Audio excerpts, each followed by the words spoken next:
I never thought I'd uncover my husband's true nature while hiding behind the leaves of a potted ficus tree in our living room. Yet there I was, crouched down at midnight, peeking through the branches as John, my husband, paced back and forth with his phone pressed to his ear. My name is Amelia, and until that moment, I believed I had my life under control. I'm an elementary school teacher, married to what I thought was a loving husband, and we're expecting our first child. Life, however, has a cruel way of blindsiding you when you least expect it. "Look, Mom, Grace Loss's death changes everything," John whispered into his phone, completely unaware that I was just a few feet away, concealed by the plant. "Amelia's too emotional right now to think clearly about the inheritance. This is our chance." I clamped a hand over my mouth, stifling a gasp. My father had died just 1 week ago, and now here was my husband scheming about my inheritance in the middle of the night. "No, listen," he continued, his voice smooth and persuasive, a tone I once found endearing. "Once the shares are transferred, we can push for a quick sale. The company is worth millions. Amelia doesn't need to know the details until it's done." My legs began to cramp from squatting, but I didn't dare move. I had only come downstairs for a glass of water, but John's secretive tone had stopped me in my tracks.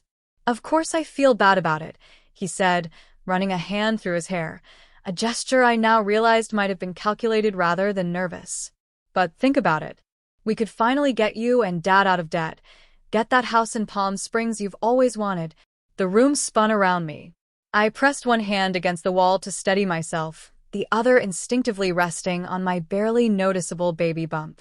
For years of marriage, and I had never heard this cold, calculating side of John.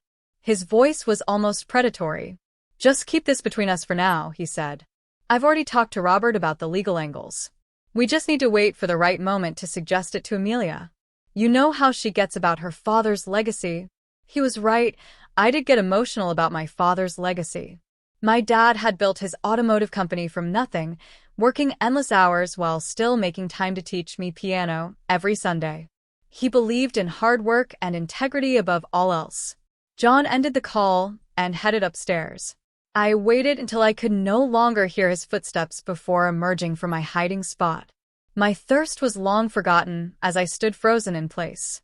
The moonlight streaming through the bay windows now felt cold and harsh, highlighting the expensive furniture John had insisted we buy, furniture I now realized had been paid for with my family's money. My phone buzzed in my pocket, jolting me back to reality. It was a text from Emily, my best friend since college. "Emily, can't sleep. Saw you were online. Everything okay?" I stared at the message, my fingers hovering over the keyboard. How could I even begin to explain what had just happened? That my husband, the man I loved and trusted, was plotting to steal my inheritance while I carried his child? That he wasn't the man I thought he was, but a smooth-talking con artist? I typed back, "Need to talk. Breakfast tomorrow. Important." Her response came almost immediately, usual place. 7 a.m. Should I be worried? I glanced around the living room, taking in the carefully curated photos of our supposedly perfect life. There was John and me on our honeymoon in Bali, John beaming at our wedding, where he'd charmed everyone with his tearful vows, and countless family gatherings where he played the role of the devoted son-in-law. "Not worried," I replied. "Just angry. And planning." The next morning, I sat across from Emily at our favorite breakfast spot. She listened intently as I recounted everything, her lawyer instincts kicking in as she methodically stirred her coffee. "That manipulative bastard," Emily said finally, her voice sharp with anger. "Have you checked your accounts? Joint and personal?" I nodded, pulling out my phone. "I already did. Nothing seems out of place yet, but..." My voice trailed off as my screen lit up with a text from John. "John, having lunch with Mom and Dad today. They want to discuss some investment opportunities for the inheritance. Join us?" My stomach churned. "They're moving faster than I thought," I said, showing Emily the message. She leaned back, her expression thoughtful. "You know, John's law firm specializes in corporate acquisitions. I looked them up after you called me last night." "What are you saying?" "I'm saying this might go beyond just John and his parents. Has anyone unusual been hanging around your dad's company lately?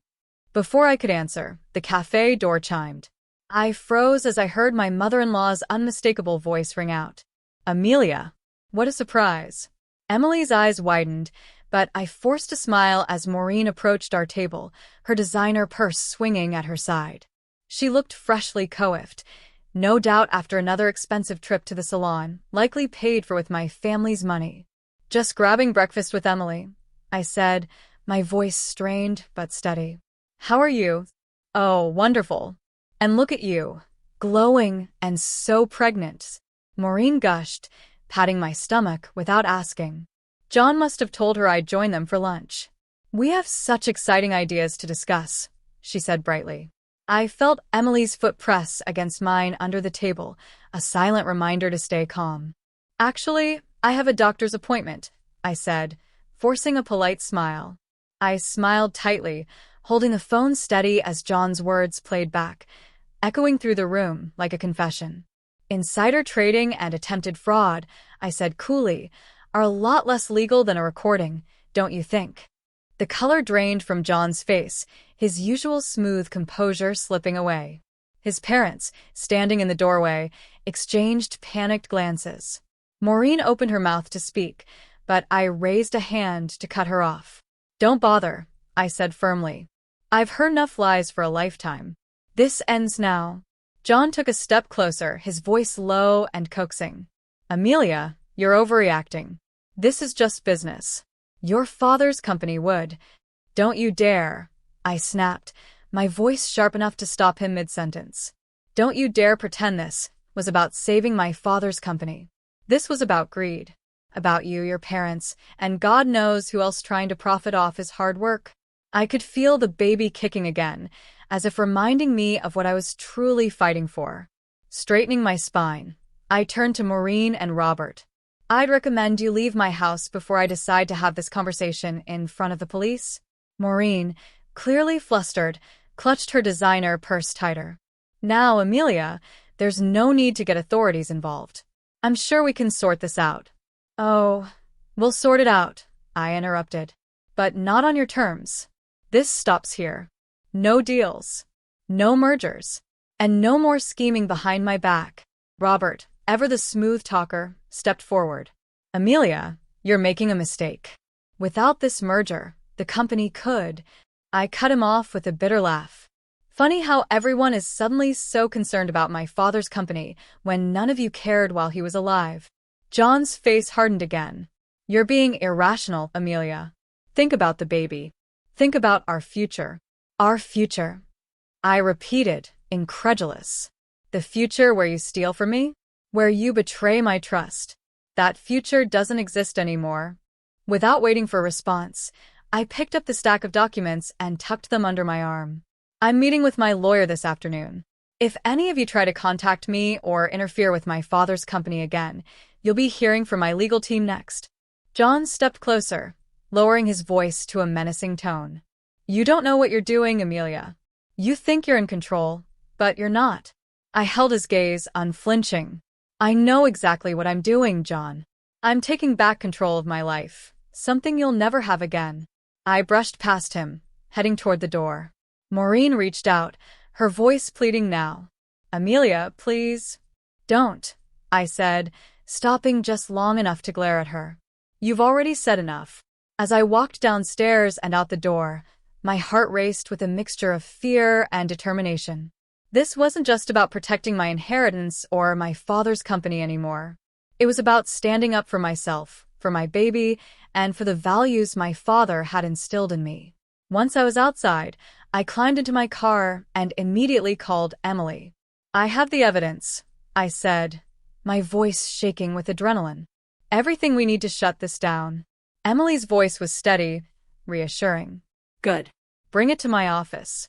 We'll get started on this today.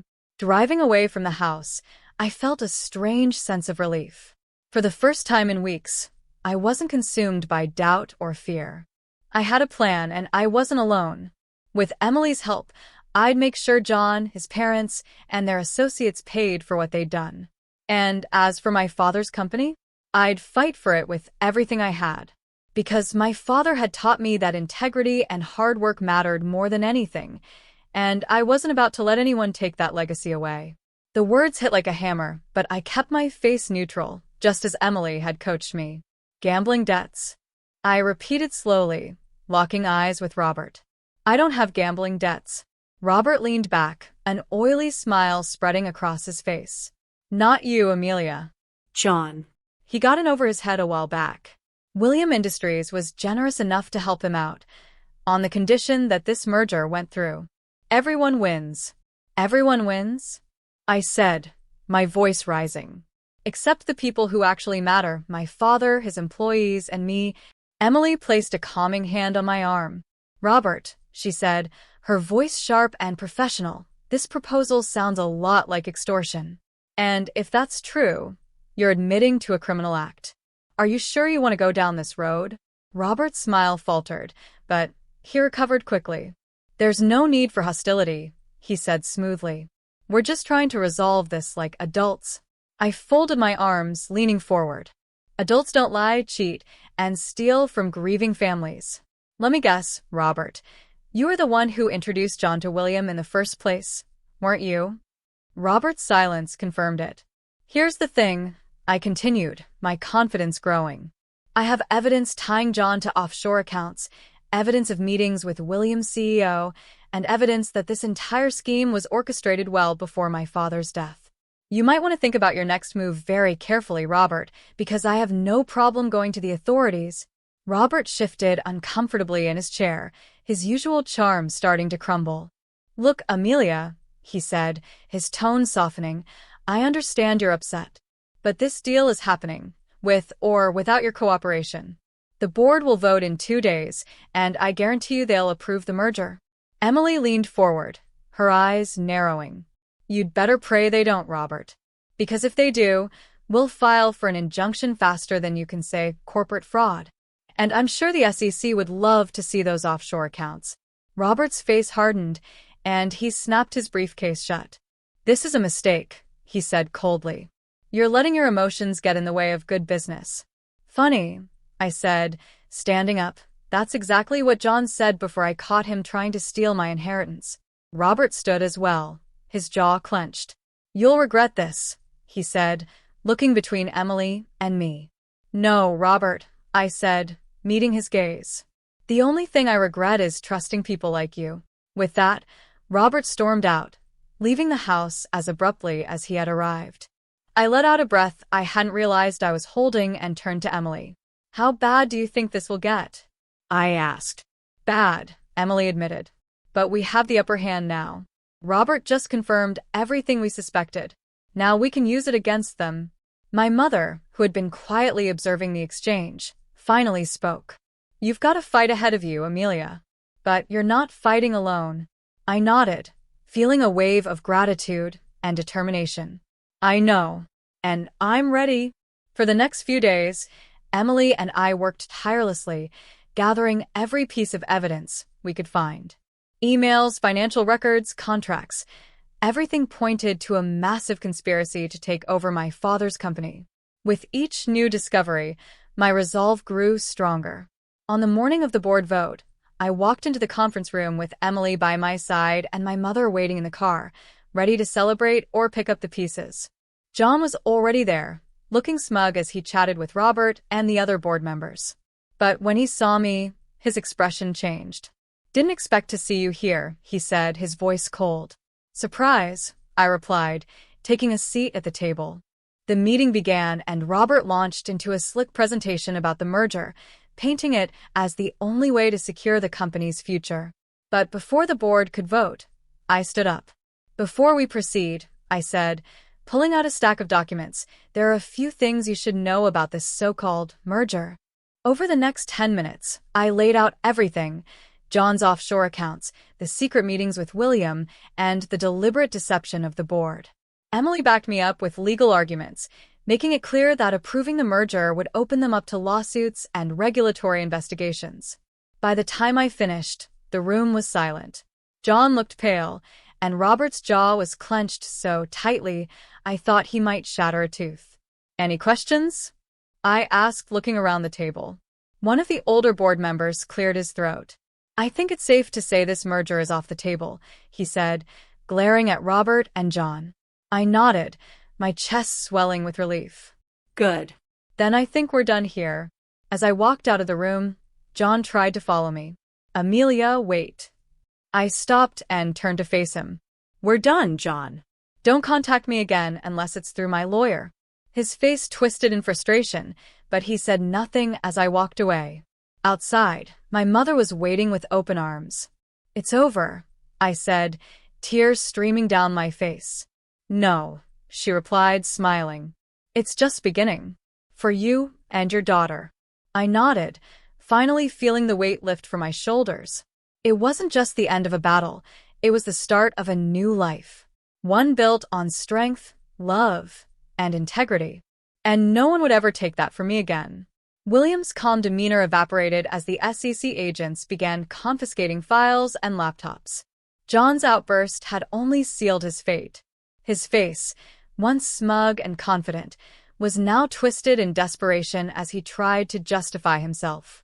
"Integrity doesn't pay the bills, Amelia," John spat, his voice rising. "You think your father's stubbornness was noble? He was holding this company back. I was trying to save it for our family." I held onto the table to steady myself, the pain in my abdomen worsening, but I forced myself to look John in the eye. "Save it?"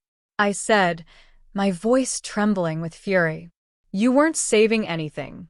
You were destroying the one thing my father spent his life building, all for your greed. Don't you dare use the word family when all you've done is betray us." William tried to regain control of the room, standing with his hands raised as if to calm the storm. "Let's not let emotions cloud judgment here," he said, his voice strained. "Amelia, you need to understand, this was about survival. The company would have gone under without this merger. Your father's ideals were outdated." "Outdated?" I snapped, my voice stronger now despite the pain.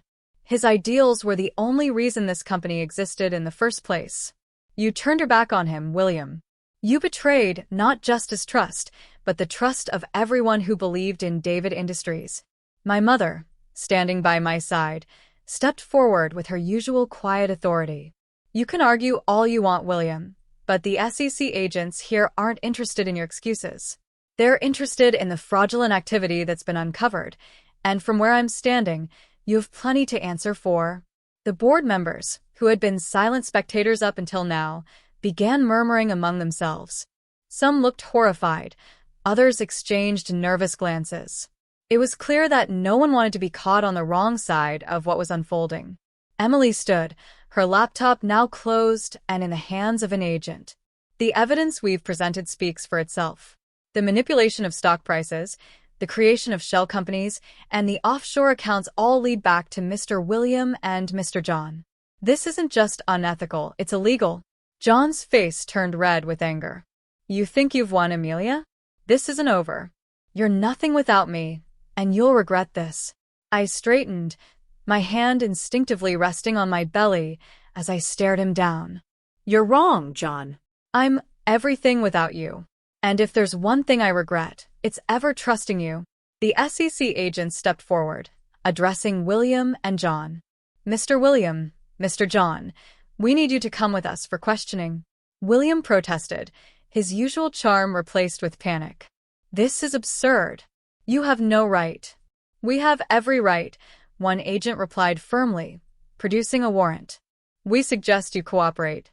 As William and John were escorted out of the boardroom, John threw one last desperate look over his shoulder. "You're making a mistake, Amelia. You'll regret this for the rest of your life." I didn't respond. There was nothing left to say to him. The pain in my abdomen flared again, and I felt my legs weaken. My mother rushed to my side, holding me up as Emily called for the ambulance. The room blurred, but I focused on the voices of the people who cared about me, my mother's soothing words, Emily's calm instructions to the paramedics. They were my anchor. Hours later, I woke up in a hospital bed. My mother was sitting beside me, her hand gently holding mine. "The babies?" I asked, my voice weak but steady. "The baby is fine," she said, smiling through tears. "And so are you." The doctor said the stress caused some complications, but with rest, you'll both be okay. Relief washed over me, and I closed my eyes for a moment, letting the tension of the past weeks fade. When I opened them again, Emily was standing at the foot of the bed, a satisfied look on her face. "It's done," she said simply. "The board voted unanimously to block the merger. William and John are both under investigation, and the company is safe, for now." I nodded, too tired to celebrate, but grateful nonetheless. "Thank you, Emily, for everything," she smiled. "You don't have to thank me, Amelia. You did this. You stood up for yourself, for your father's legacy, and for your daughter. You should be proud." I looked down at my belly, resting my hand on the small bump where my daughter was growing. "I just want her to have a life she can be proud of," I said softly. "One built on honesty and integrity, not lies and betrayal." "You're already giving her that," my mother said, her voice full of pride. "And you'll keep giving it to her, because that's who you are." For the first time in weeks, I felt at peace. The battle wasn't over. There would still be challenges to face, both in business and in life. But for now, I was surrounded by people who loved and supported me. And that was all I needed to start rebuilding. This wasn't the end. It was the beginning of a new chapter. One where I called the shots, protected my family's legacy, and showed my daughter what it meant to fight for what's right. I gasped as another wave of pain tore through me, making it hard to breathe. William's smooth, calculated voice cut through the chaos. "This meeting is clearly over, given Mrs. David's condition." "The meeting continues," my mother announced firmly, her voice unwavering. "The SEC has what they need, and Amelia has signed proxy powers over to me in case of emergency." I wanted to smile at the stunned silence that followed, but the pain was becoming unbearable. I barely registered the arrival of the paramedics. They asked questions I struggled to answer, my thoughts blurred by fear for my baby. "The baby's going to be fine," Emily whispered, squeezing my hand reassuringly. "But you need to let us handle this now." As they wheeled me out, I caught one last glimpse of the boardroom. John stood frozen, watching as everything he had schemed for crumbled around him. William, now handcuffed, glared coldly, the mask of grandfatherly charm replaced by bitter fury. Meanwhile, my mother sat in my father's chair, her spine straight as steel, confronting the men who had tried to steal our family's legacy. In the ambulance, as the pain ebbed and flowed, my mind turned to my father. His integrity, his sacrifices, and everything he had built loomed large in my thoughts. "Dad," I whispered, tears filling my eyes, "I could really use your help right now." 2 days after my hospital scare, I sat in my father's home office. The room was filled with memories, his books, his awards, and the essence of the man who had built something lasting. John walked in unannounced, looking disheveled and defeated. The polished, confident facade was completely gone. "You shouldn't be here," I said coldly, one hand protectively resting on my belly. The doctors had managed to stop my premature labor, but I was still under strict orders to avoid stress. "William was arrested this morning," John said, his voice cracking. "The SEC is freezing accounts. They're calling it the biggest corporate fraud case in the state's history." "I know," I replied evenly, keeping my voice steady. "I signed the final statements an hour ago." He moved closer, desperation evident in his every step. "Amelia, please. I can explain everything." I looked at him, truly seeing him for the first time. "Can you explain why you were working against my father while he was dying? Why you used our marriage and our baby as cover for fraud?" "I did it because I was scared," he shouted, the words tumbling out like a confession. "Do you know what it's like being married to Grace Lost David's daughter? Nothing I ever did was good enough." I stared at him, my voice quiet but piercing. "So, you decided to destroy everything he built?" "I decided to prove I could be more than just your husband," he exclaimed, running his hands through his unkempt hair. "William promised me control of the merged company, real power, not just reflected glory from the David name. And now you have nothing," I said bluntly. He dropped his knees beside my chair, grabbing for my hand. I pulled away. "The prosecutors are offering a deal if I testify against William," he pleaded. We could still fix this. Stop, I said, my tone final. I opened my father's desk drawer and pulled out an envelope. I found this in Dad's safe. It's dated 1 day before he died. John froze as I unfolded the letter. Dear Amelia, I began reading aloud. If you're reading this, then my suspicions about John and William were correct.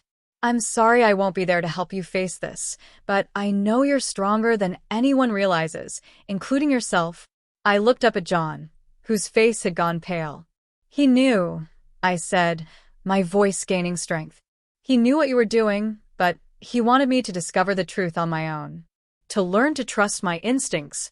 Your father was a stubborn old man who built something real. I cut him off sharply. While you and William were plotting to steal it, he was teaching me how to protect it. John stood, his facade fully cracking. So that's it? Everything we had means nothing.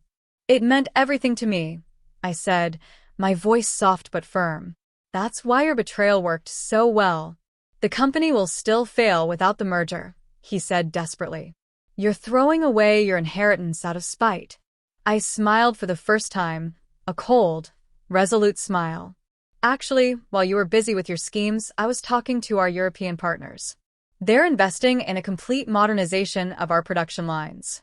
The board approved it this morning. The color drained from his face.